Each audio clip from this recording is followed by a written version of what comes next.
Good morning, good afternoon, and good evening, wherever you are in the world. Welcome back. My name is Maurizio, but you heard that many times. My name is Zaya. We are the directors of the movie Where Olive Trees Weep. And this is day 19 of us coming together and learning, reflecting, exploring, grappling with the reality of with the reality in Palestine, with the reality in Gaza, and what has led to the situation of genocide that we're seeing today happening. And each day heartbreaking, more and more dark and more heartbreaking. Today we have a very special guest with us. Of course, Ashira is our very special guest, but our new guest is Eve Ensler, known formally as Eve Ensler. She is the Tony Award-winning playwright, activist, performer, and author of the Obie Award-winning theatrical phenomena, The Vagina Monologues, published in over 48 languages and performed in over 140 countries. Doesn't need a lot of explanation. I don't know a woman who doesn't know about the Vagina Monologues. And also V is the founder of V-Day, which is a 20-year-old global activist movement to end violence against all women, and the founder of 1 Billion Rising, the largest global mass action to end gender-based violence in over 200 countries. She's also a co-founder of the City of Joy, a revolutionary center for women survivors of violence in the DRC. And also her latest book is Reckoning, among many other books that V has gifted the world with. So welcome, V, and welcome, Ashira. Thank you both for Thank you both. Thank you both. I'm so honored and so moved to be here today with the astounding Ashira Darwish, a journalist, a human rights activist, and a true freedom fighter, talking about women in Palestine, defying brutality and injustice, violence of occupation, patriarchy, and dehumanization. Our talk grows out of this extraordinary film, Where Olive Trees Weep, co-directed by Zaya and Maurizio Bonazzo. This film is just a stunning work of art and beauty, a work of sorrow and defiance, a story of trauma and sumud, which we'll get into in a bit. Welcome to our talk, exploring how Palestinian women's narratives expose colonial occupation, a gender-based crime inextricable from the repression of female self-determination.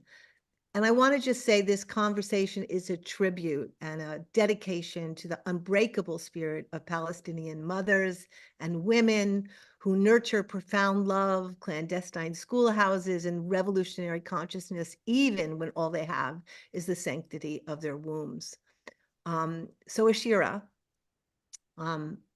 let's begin with you and your very intense, brave life of struggle.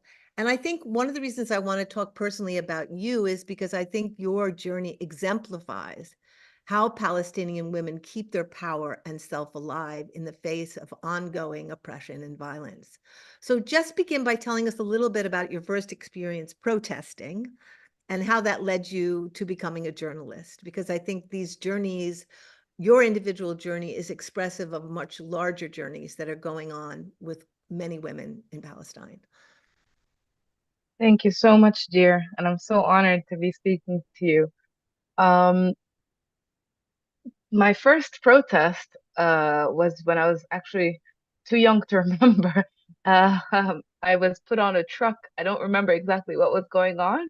I just remember being put on a truck by my mother. It was like, go. And she gave us flags and was like, go. And I was like, okay, what's going on? Where are we? And then it was either the Independence Day or something celebratory. And I remember just because everybody was cheering. And then when I was more like older and conscious, we started protesting during the Oslo Accord. So after the Oslo Accord was signed and we started seeing the checkpoints being put in our cities and we started being blocked from friends, families, and occupation became more indirect and in our faces in the West Bank, because before they would come in and go out of everywhere, but we kind of felt like we were in control of our communities. And that was when we felt that something big is happening. And I started going out to protest from my school. So we would sneak out of school to go to protest. I would sneak out of school on a daily basis, but it was more special when it was for when it was for protest. And I remember when my chapel in I studied in a Quaker school in Ramallah, and my chapel got bombed. And that's where we have like every Monday meditation, and every Monday we have like also political talks since like the second Intifada. And it was shelled while they were trying to shell the police station next to us. They bombed the chapel. And we witnessed the beginning of the second Intifada, and that was the first time it was happening. It was in my faces. Our friends started getting arrested, and life changed and never went back to normal, and it just kept getting worse. Mm-hmm. Mm-hmm. Well, in the film, you talk about going with your mother to the protest where they were singing and they were all, and they were making fun of it, but you just kind of went to participate. And then I think that notion of being a nonviolent protest, which quickly became a violent protest because people didn't appreciate the protest, the Israelis didn't appreciate the protest. Just talk a little bit about how that first experience really shaped your understanding of the situation and who you were in that situation and why you became a journalist as a result of it. Yeah, before that I was telling my mother that I never wanted to go to university. My mom is also a university teacher, and she did her PhD in African American studies, and she's blind. So for her to decide to take me to the protest was, I think, from a place of immense fear, because she could see, and people were telling her, like my uncles called and they were like, we can see Ashira in the protests, and the protests in Ramallah with the tear gas, and they saw me once on television, and she was terrified. So she wanted to try to convince me to lure me into like the peaceful protest. Um, or there, yeah, nothing's peaceful when you have an occupation, but to try and to do the singing protest, because she knows also I love music, so that would be another way. And I went and I made fun of them, as you said, and um, they had a human chain, and I was held by Musta'idin, which is an undercover unit. So they just basically grabbed me, and I thought I was in the human chain, but I wasn't. And then he put the Israeli police hat on, and then we didn't even know Musta'idin. It wasn't as prevalent as now, this undercover unit. Now they have like actual films to glorify this horrific unit. And they were trying to break my knees. So I was getting like, I would wake up and see them, and they were still hitting, and I could see the cameras. And I was looking at the cameras like, why are you taking pictures of me? Like I'm being beaten right here. Like what's going on? And I was trying, like my look, I wasn't able to speak, but I was like, please help me. Like I was looking at those cameras. I'm like, please, like do something. Um, Nobody did anything except film me. um, and that's when I was taken to the jeep, to the police, and I still thought the police was like better than the army. I didn't understand the difference, and that it's the same system. And I was beaten inside the interrogation center so that I would sign a paper that I was not hit, and that I was. So basically, I was like, I'll tell you whatever. I signed a paper that I fell down on the street while I was walking to the protest. And when I went out, I was like, I can't, like, nothing was the same again. It's not only like my nervous system, but it was like the whole image of my life being a normal life just scattered. And I was like, this happens, and this happens to people all the time. And this is the stuff I hear about in the news. And you hear about it in the news. It's like, yeah, 10 people got arrested, 5 people got arrested, 20 people got arrested. And it's like, until I went there and I was like, oh my God, if this is me at 16, only for one day, for a few hours in this pit, how is it for the people? And of course, when you're there, you see the other people, and you're like, Alhamdulillah, they didn't take me to that room. Thank God they didn't take me to that room where they like have more torture. And yeah, I just wanted to do something. I was so angry, and the anger was like, this can't. I have to do something to stop it. And I was like, I'll do journalism. I'll do whatever it takes. I'll do something. And my mom was like, okay, at least the camera, yes. At least you'll be shielded by something. Mhm. Yeah. So you began to be a journalist and you began to record things, and then you got arrested, right?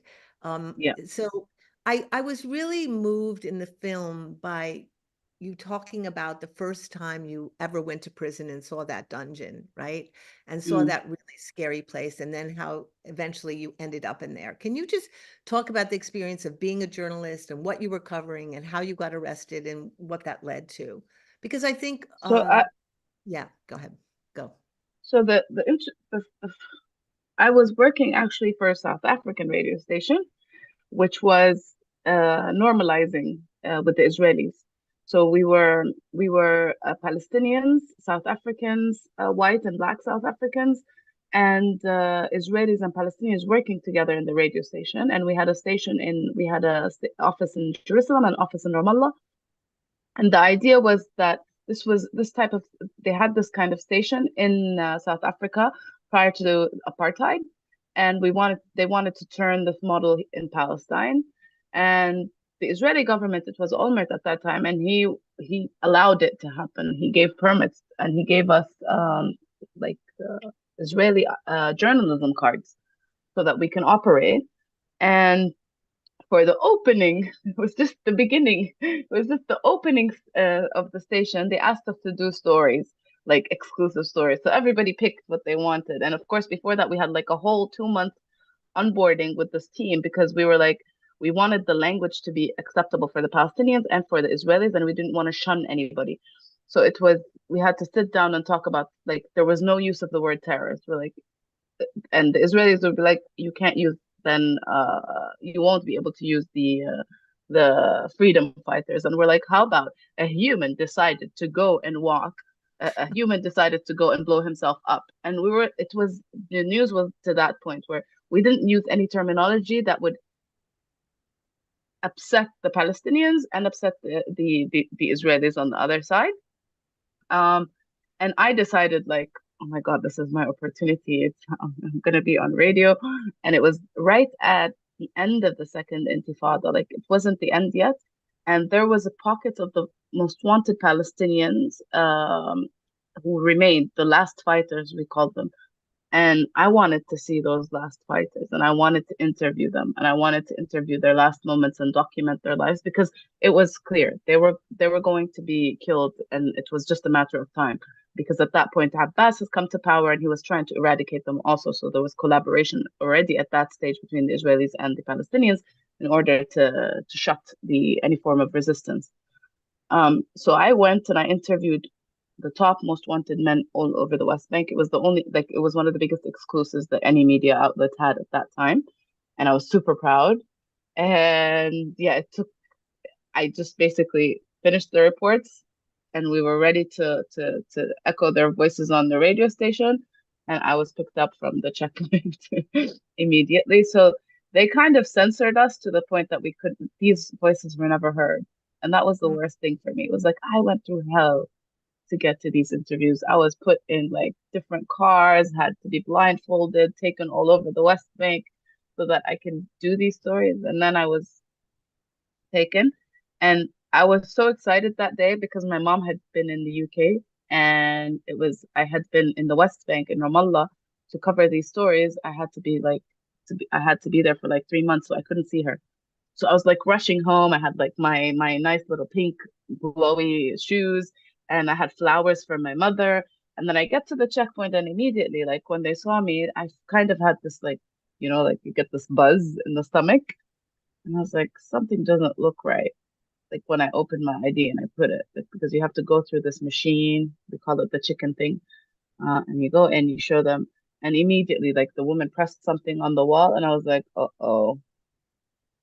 And I didn't expect it already. Like I was in a state of horror. because they were like, they put me immediately in this room and they thought that like I'm gonna explode or something. So they make you strip immediately. And it's like guns, and you don't know if they're gonna shoot or they're gonna wait for you to take off, what's gonna happen. And when they wanted to transfer me. So they transferred me from the checkpoint, and I saw my mom's friend by chance, and she saw the chains, and I was like, "Help!" Like called my mother, and that was the stupidest thing I did, because then my mother found out, and my mom, being my mom, she took the neighbor, and she's like, "Let's go down. I'm gonna go get Ashira." And she went down to the police station, and right as I was being transferred from the police, so they basically then strip you again, and they do this. Sorry, I was gonna curse. I probably did curse already. This horrific kind of strip searching, and then they move you to the interrogation cells. And I was already like half broken already from being strip searched this many times. And then I walk out and my mom is there. And I'm like, yeah, habibi, this is like the worst thing that can happen right now. And she runs at the soldiers, and the soldiers start pushing my mother. And anything that touches my mother, I would go crazy. So immediately I started trying to like hit the soldiers, and my mom was trying to get to me, and they were pulling us away. They put me inside the jail, and I saw my mother, there's like a screen camera, and I saw my mother collapse on the floor. God. And she was holding the gate. She's like, stay strong, stay strong. She was just shouting and trying to like, and at that point, I was like, this is not good. Like, this is, and I was already very angry. And I know that if I'm angry, I'm not very, I won't be able to tolerate the interrogation. I'll probably get myself into more trouble. Then I go in, and the process is they take you like these what we call musta'ribin, who are like Arabs who work in the army, or you know, like certain communities, and they take you into the dungeon. It's like this shaking process because you're a woman and you're going in there, and it's all men. So you enter this room and there's like 7 men, and you're just there, and it's like, what is going to happen? Like, how bad is it going to be? And the first thing that comes to my mind, I think it's not only me, I think it's most of like the women, is are they going to actually going to abuse us sexually? There's like this tension all the time, and they play with it. So like when you get grabbed, it's like a very strong, hard grab, and they pull you, and then they put the mask on, and you don't know where you're going, and there's people just the whole time hitting you on like as you walk, and you can just hear the voices of men as if you're going somewhere, but you don't know. And then finally I got to the cell, and I was like, alhamdulillah, like at least I'm in a cell. Like I'm not with them. And then the interrogation started for the 3 days. Wow. And you can hear more about it in the film. How old were you at that point? I was in my early 20s. So it feels like your whole life, in your whole process, once you became a journalist and once you started recording and once you started being an activist, you have been imprisoned, you've been beaten. The last really big beating was when they beat you and pretty much paralyzed you, or came close to paralyzing you. And I remember there was a scene in the dungeon, the first time when you were put in the dungeon, where you got your period and you were bleeding all over. This is what we don't think about with women activists. Like, what happens to women who resist? What happens to women who protest? What happens to all the things about your body? And that you were bleeding all over yourself and they wouldn't do anything about it. And then they took you to this shower. I mean, just talk about that experience, because I think when we talk about women who are resisting, we don't really ever think about the details of their lives and how hard it is, and how much they face in terms of bodily harm and bodily oppression. So talk a little bit about that. So I got my period, I think, when I walked in. I think it was also like it was early, and it was because of the stress. And that was terrifying. Like, do I tell them because they're going to use it against me? Do I not tell them? What do I do? And I was like, okay, how bad could it be? I'm going to try and ask for like a pad. And I look at the interrogator and I'm like, I need a pad. He's like, oh, you got your period. And he was so happy. It's like, yeah, he just got like another one. There's like a win for him to try and like make my life more miserable. And I immediately knew. I was like, okay, this is not gonna be good. And So I was basically just bleeding, and I was like, by the way, I'm just bleeding as you talk, and I'm not gonna have, and I shut down. I was like, I am not gonna like even acknowledge your existence and answer anything that you ask me until I'm taken to a shower. And at that point, I was still like aggressive, and I was like, I can fight these guys, and it's not so bad. And the shower, of course, fixed me in the sense that I went into freeze response, and that was it. I was like, okay. And then the next time I went to, so yeah, so I asked him, he refused. I asked him, he refused. And then I was like, okay. And I just like, your hands cupped the whole time, and you're sitting on this tiny chair. So like, even like the cramps and everything. And it's just like, my back was hurting already. I didn't need to be handcuffed to have the pain. And my stomach was hurting, and there was like, it was all just miserable. And he kind of noticed that I wasn't going to like speak to him. So I just sat down, and I was just like staring and staring and staring and staring and staring. And they knew also that they didn't have too much time with me, because I have the Israeli press card, because I had the South African embassy in my back. So they took me to the shower, and that was like the horror that I talked about in the film. And after that, I was like, this is not gonna work in your like stubborn fight way, Ashira. Just surrender to this, because it's not gonna work. And so I went in the next time into my interrogator, Oscar, his name was, and I looked at him, and I was like, okay, so you gave me the shower. Thank you for that. And I looked at him, and as I looked at him, I took off my lenses, and I was like, bye bye. And I wouldn't see him because he had like such disgusting, piercing eyes that he could like look right through me. And when I took off the lenses, I was like, oh, he's invisible. He's just a shadow, and it's okay. And I removed half of the fear part, so I wasn't terrified of what they were going to do. But yeah, it's I don't know how to explain. The whole time on my mind, I was terrified of what they will do to me physically. And they took me to a room where they had like these straps, and they had a bed, and it was like a bubbly room with like blood all over it, and there was an electrical machine. And he had one of the interrogations with me in that room, and they didn't put me there, but they made me see it. They didn't electrocute me, but I knew that this is possible. Mm-hmm. it was possible. And also I realized after I was released, and like, that you're supposed to have, as a woman, you're supposed to have a female interrogator in the room. There's all these like supposed regulations that they don't exist in reality, and they didn't exist back then. Like right now, I don't even imagine. And we were talking about this, and there's always this fear that we never talk about any sexual harassment that happens to women inside prison.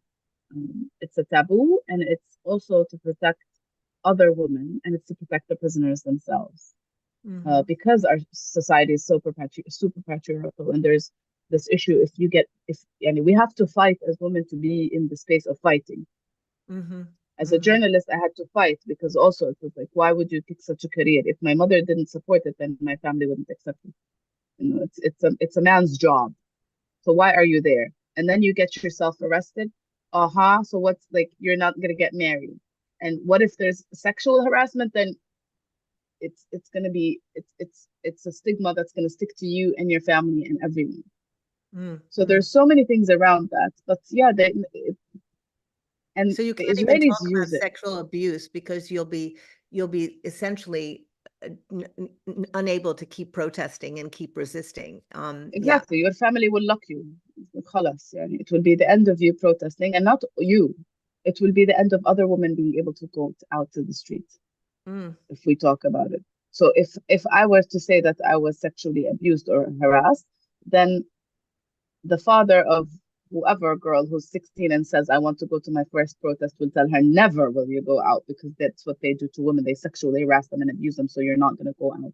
So we're always very careful in the women movement that we don't elevate, like we try not to talk about it, but at the same time we try to change the narrative, but it's very hard. There's a stigma that sticks to any woman that goes into prison. So maybe you can, just to relate it to that, talk about how this genocide, war, dehumanization is impacting Palestinian women, right? How women in prison, before and after October 7th, and the horrific conditions they're facing, the situation of women activists and poets in the West Bank, and the situation of women in Gaza. I think it would be, if you can just give an overview, and because I think so often how women experience war and occupation is so different from men, but their experience almost always remains invisible. Can you just illuminate that for us? I think that would be really helpful. It's, if you can imagine the worst kind of, so for me, my life without children, all of everything that I underwent was okay, in the sense that the beatings, the arrests, it was me, Ashira herself, and that was okay. My terror has been since I had kids. It's like, how do these mothers, because I know so many mothers inside prison, like, how do they get separated from their kids? What goes through each and every mother's mind when she's sitting in that prison cell without her kids? We had, just to give you a glimpse of the horror, we had a colleague, a journalist. Her baby was a month old, and they arrested her. The baby refused milk, bottled milk, and she was in the ICU.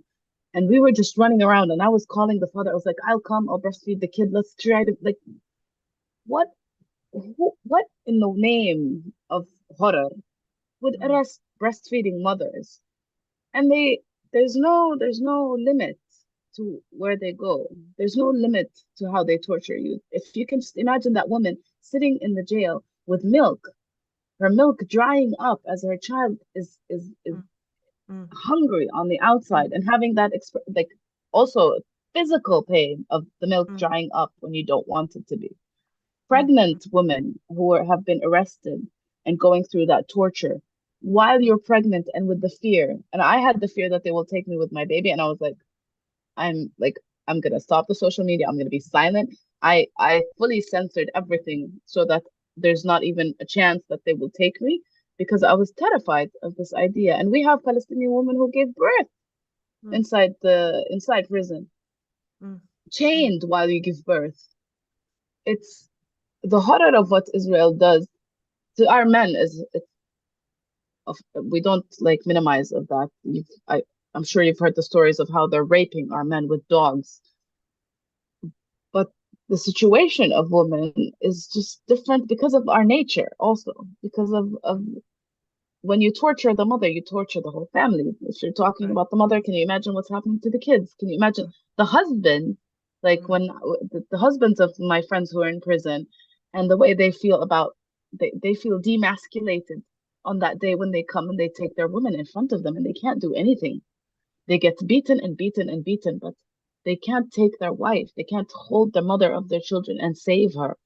And this is what they do to all of our fathers and mothers. Like when they come and take you, as a child, you realize that no one can protect you. And this is why they take very young kids from a very young age and they start arresting them. Because once you lose that, the attachment with your family is broken forever. No matter what you do to recover that, you will always know that you don't understand the reality that Israel uses us as a child. You just know that your mother could not take you. Your mother could not save you. So your attachment is broken. And if we look at bless them for the strength, for the ability to survive in Gaza, having to bury kids and still take care of the living kids, having to bury the husbands and keep walking and trying to provide for your kids. In the north, they're starving. The mothers are starving, trying to feed their starving children, and they're losing people. And this feeling of not being able to feed your child when you're living in the worst of situations, and there's nothing you can do as a mother. Ghazdawi women have done everything from eating and feeding their kids the animal feed, from drinking poisoned water, salty water, eating all the khubbeze. Also, what Israel has done is like they've destroyed the level, like the earth, to the point that the wheat, the weeds that normally grow that we can eat, and we don't. They're poisoned and you can't eat them anymore. Just to come to that situation where you have those kids and you're watching them die in front of you and there's nothing that you can do. It's horror in all of its forms. My friend had to leave Gaza, and even the ones who left, she had to leave her husband behind so that she can save her unborn child and her born child. And now she lives in Egypt, and her husband is still under the bombardment. The separation of families, the destruction, and we're the wombs, the women who have been in hospital. There was at the beginning of this escalation of the ethnic cleansing, there was 300,000 Palestinian women pregnant. Many have lost their wombs because there was no way to do C-sections because there's no epidural. So they have been having to give birth and lose their womb at the same time. They've been taking out women's wombs